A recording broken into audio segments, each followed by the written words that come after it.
Welcome to my channel. तो आज हम पढ़ने वाले हैं सेल फिजियोलॉजी का एक बहुत इम्पॉर्टेंट टॉपिक जिसका नाम है सेल मेम्ब्रेन। तो चलिए हम पढ़ते हैं cell membrane. Cell membrane is a protective sheet enveloping the cell body. Cell membrane एक प्रोटेक्टिव शीट या प्रोटेक्टिव कवरिंग है जो कि सेल बॉडी को पूरा कवर करके रखती है। It is also known as the plasma membrane और प्लाज्मोलेमा। इसको प्लाज्मा मेम्ब्रेन या प्लाज्मोलेमा नाम से भी जाना जाता है। This membrane separates the fluid outside the cell called the extracellular fluid (ECF) and the fluid inside the cell called the intracellular fluid (ICF). तो जो सेल होती है इसके बाहर कुछ फ्लूइड होते हैं और कुछ अंदर फ्लूइड होते हैं। बाहर जो फ्लूइड होगा उसको एक्स्ट्रा सेलुलर फ्लूइड बोलते हैं और अंदर जो फ्लूइड होगा उसको इंट्रासेलुलर फ्लूइड बोलते हैं। The cell membrane is a semi permeable membrane. जो सेल होती है वो सेमी परमेबल मेम्ब्रेन होती है। जो सेल मेम्ब्रेन होती है वो सेमी परमेबल मेम्ब्रेन होती है। तो सेमी परमेबल का मतलब क्या है? सेमी परमेबल का मतलब ये है ऐसी मेम्ब्रेन जो कि इंट्रासेलुलर फ्लूइड और एक्स्ट्रा सेलुलर फ्लूइड के बीच में केवल कुछ सब्सटेंसेस का ट्रांसपोर्ट करे, केवल कुछ सब्सटेंसेस का ट्रांसपोर्ट करे और केवल सिलेक्टिव ट्रांसपोर्ट हो, तो ऐसी मेम्ब्रेन को हम बोलते हैं semi permeable membrane. So there is free exchange of certain substances between the ECF and the ICF। वही बात जो कि थोड़े कुछ ही सब्सटेंसेस का ट्रांसपोर्ट करते हैं। Thickness of the cell membrane varies from 75 to 111 angstrom. जो सेल मेम्ब्रेन की थिकनेस होती है वो 75 से 111 एंगस्ट्रॉम तक होती है। तो नेक्स्ट हम पढ़ते हैं composition of the cell membrane. जो सेल मेम्ब्रेन का कंपोजिशन होता है उसमें 55% होती है प्रोटीन, 40% लिपिड और कार्बोहाइड्रेट होगा 5%। अब हम पढ़ते हैं structure of cell membrane. Cell membrane का structure. On the basis of structure, cell membrane is called a unit membrane or three-layered membrane। Unit membrane या इसको three-layered membrane भी बोलते हैं। The electron microscopic study reveals three layers of the cell membrane। जो electron microscopic studies होती है वो 3 layer दिखाती है। One central electron lucent layer and the 2 electron dense layer।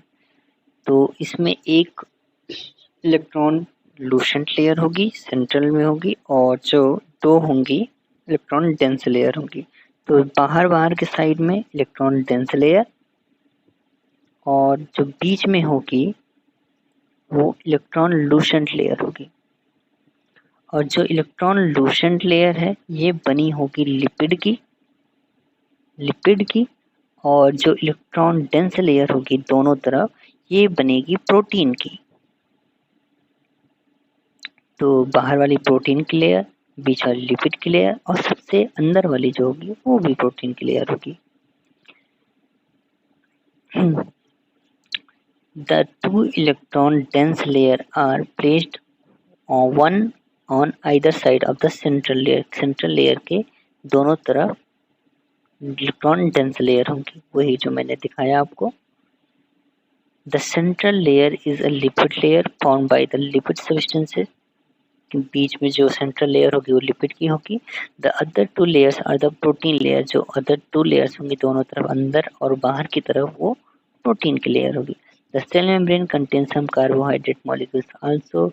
और सेल मेम्ब्रेन के पास कुछ कार्बोहाइड्रेट मॉलिक्यूल्स भी होती हैं। हम पढ़ते हैं structural model of the cell membrane. Cell membrane के स्ट्रक्चरल मॉडल। तो सबसे पहले मॉडल है Danielli Davson model. Daniel-Davisson model was first proposed basic model of the cell membrane। Cell membrane का सबसे पहले प्रपोज किया गया मॉडल है Daniel-Davisson मॉडल।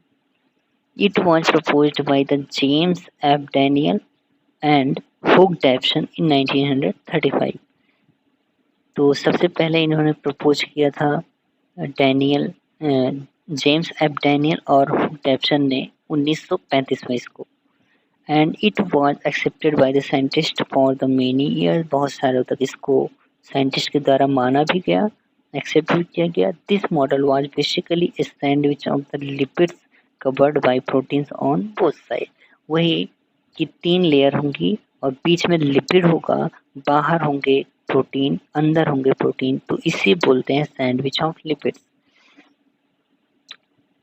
इसे ही बोलते हैं सैंडविच ऑफ लिपिड्स।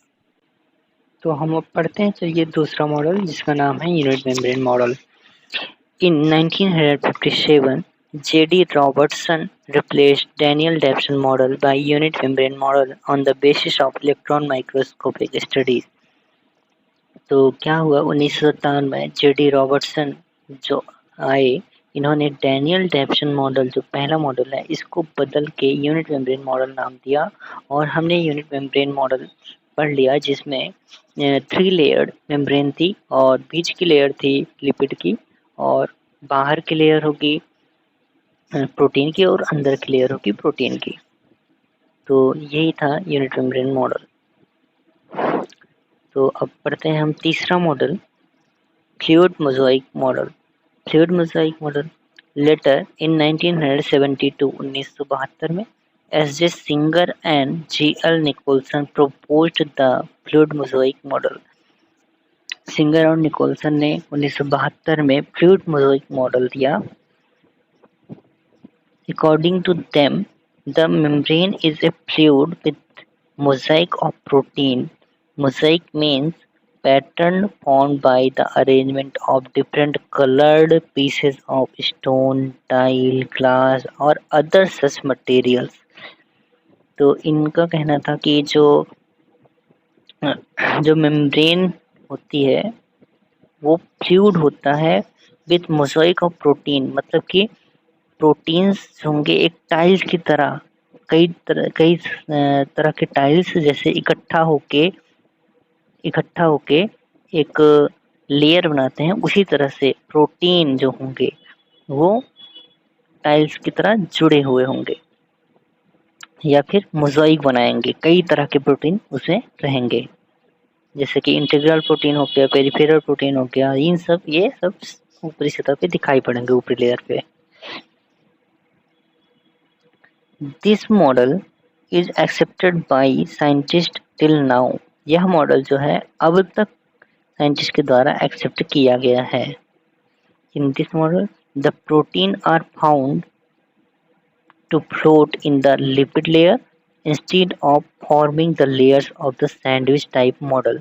इन्होंने ये बताया कि जो प्रोटीन्स होते हैं वो लिपिड की लेयर पे तैरते रहते हैं, ना कि कोई सैंडविच टाइप ऑफ मॉडल बनाते हैं। सैंडविच टाइप का मॉडल वो था जिसमें लिपिड बीच में रहती थी और बाहर प्रोटीन अंदर प्रोटीन होती थी और लेयर बना के रखते थे, वो सैंडविच मॉडल था। लेकिन इनके मॉडल के फ्लूइड मोज़ाइक मॉडल के हिसाब से लिपिड की लेयर पे वो ऊपर, लिपिड की लेयर के ऊपर जो प्रोटीन्स होते हैं वो फ्लोट करते रहते हैं, तैरते रहते हैं इसके ऊपर। तो अभी के लिए बस इतना ही, इसके आगे हम पढ़ेंगे नेक्स्ट वीडियो में। अगर ये वीडियो आपको अच्छा लगा हो तो चैनल को सब्सक्राइब कीजिए और लाइक कीजिए, शेयर कीजिए।